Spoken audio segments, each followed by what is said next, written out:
Bob Cooney of the Daily News, he wrote a really good, interesting piece, caught my eye the other day, regarding an anonymous executive who was bending his ear, I can imagine, how this went down, regarding this Embiid fella, who seems to be pretty good. Yeah, he's fairly talented. He said he believed that Embiid could eventually become a top 3 NBA player. And that's a pretty big statement, because this whole process and what they set out to do was to find a guy who was a franchise changer. I mean, it's one thing that you get. I find it really interesting. Like a guy like Carmelo Anthony. I mean, you can't give him away right now. And you would kind of categorize him at one point as that type of player, but yet not good enough. Jimmy Butler. Okay, he's another name that's up at the trade deadline. Uberly talented.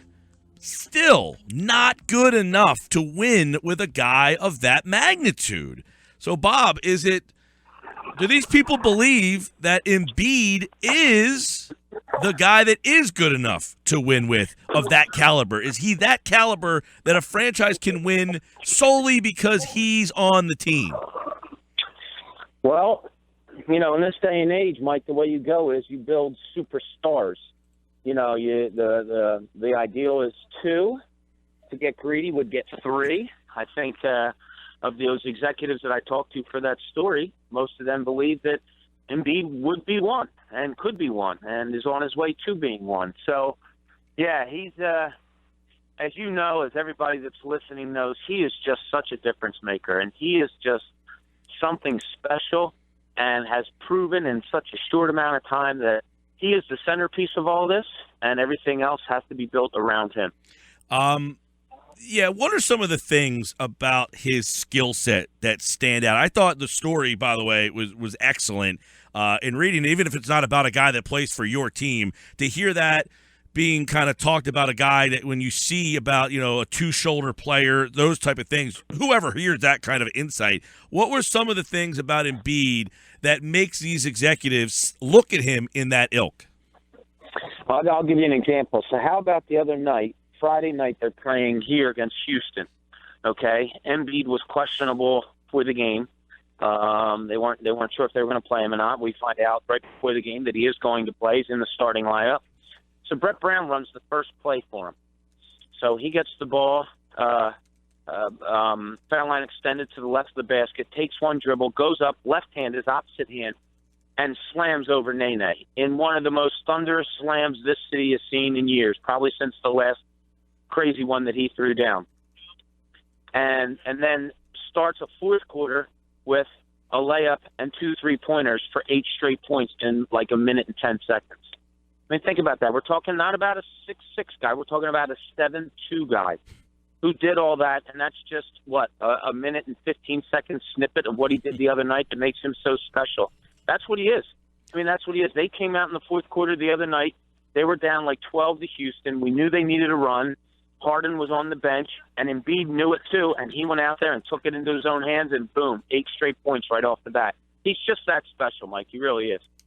Bob, is Embiid the kind of player that top-level free agents will then want to come and play with? Pete, I think so eventually, yeah. And it's not just his basketball playing skills, which are jaw-dropping, but it's also his personality. You watched him in Sacramento a couple weeks ago, and he's having fun going one-on-one with DeMarcus Cousins. The other night, towards the end of the game, James Harden makes his way over to him and starts patting him on the butt as they're walking down court, as if to say, I'm out, right? I'm sorry, I'm sorry, I'm getting kicked out of the gym here. As if to say something to the effect of, you got it. You got it all going on. It was just like really neat stuff. When you watch this guy around the NBA, when you talk to executives, when you talk to other players, everybody knows him. Everybody knows who he is. Everybody knows what he's about. And he's like the magnet. His personality just draws people. Yeah, and I made that reference to your article where he talked about being a two-shoulder player, and that kind of goes to the point that there's guys who have to defend him that have to defend him because they have no idea what he's going to do, because he can do so many things. He's got to be one of the more unique players that have to defend in the league. Well, if you put some of the aspects of his offensive game on anybody at any side, he can post up. He can shoot the basketball from three-point range, obviously. He can beat you off the dribble. He can power you. He can finesse you. I mean, you can put that into anybody at any size, and it's impressive. And then when you say 7'2", 265, that makes you step back and say, wow. You know, it's funny, the one word that's really been used, and it's kind of unique, but the one word that's been used to different people I've talked to lately is impossible. Like they keep saying, once this kid really scratches the surface, he's going to be impossible. And that was opponents and people on his team. So that's the kind of regard he's getting throughout the league right now. Yeah, Bob, so you touched on that impossible. So even with all of Embiid's success, what does he think, or do you think that he needs to improve on, or what do the scouts or executives think that he needs to improve on? It's just shaking off the rustiness mostly, Pete. Like he's still a high-volume turnover guy. He'll get the ball down low in the post, and although he feels a double team coming, maybe he's not passing the ball out as quickly because he's just not feeling it in the time frame that he will once he gets used to that. Some of his ball handling is still a little bit off. I mean, don't forget, we can't say this enough. Didn't play for 2.5 years. Has only played 30-some games in the NBA, and he's playing with a new body. He's playing with a body that's 3 inches taller and 40 pounds heavier. So he's got to get used to all that stuff. And once he does, it's crazy to say there's a lot of rustiness there, but I see it. Once that rustiness is gone, I can't imagine what this kid's going to be like. Yeah, Bob Cooney's with us from the Daily News. He had 4 3-pointers, by the way, tied a career high for him. You wonder if he really wanted to, or they wanted him to, could he be, that type of player where he was a stretch four for the whole game and just sat around the 3-point line and just shot like Nowitzki does? Yeah, it certainly seems like he could have the skill to do that. And when they had, when they started Joel Embiid on the floor with him, that was kind of what they were looking to do, to keep him out of the lane to free it up for Okafor.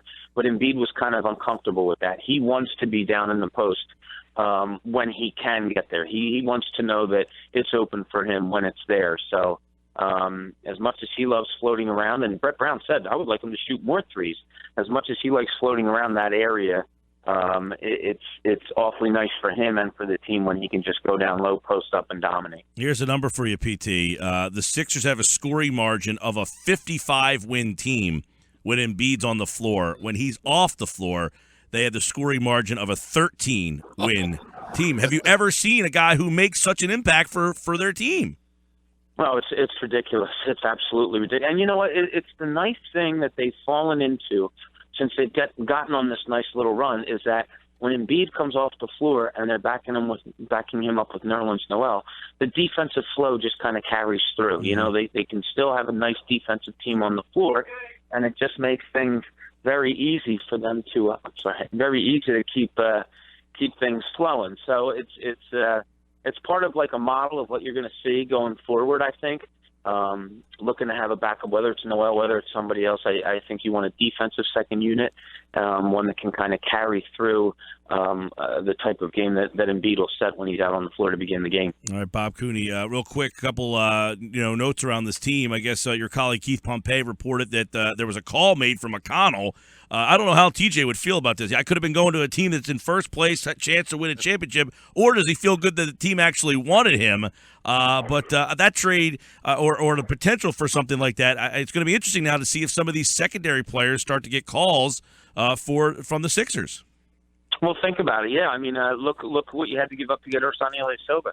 That was a Jeremy Grant, a kid who basically came in here, wasn't thought of as an NBA player at all. And, this has to speak to Brett Brown. They groomed him. They groomed him to be a decent, serviceable NBA player. And then he was used to pick up an Ersan Ilyasova, who's really helped out this team tremendously since he got here.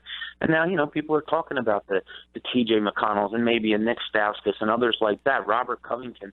These guys have played themselves into nice role players in this league. And they'll get interest, but I think more so, this helps this second unit team moving forward. I talk about defensively, maybe what you'll have is a second team.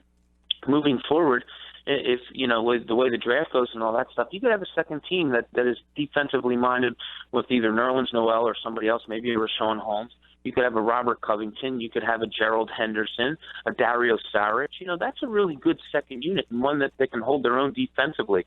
And I think that's really the route Brett Brown wants to go. Bob Cooney with us. Bob, any news on Embiid for tonight and his availability?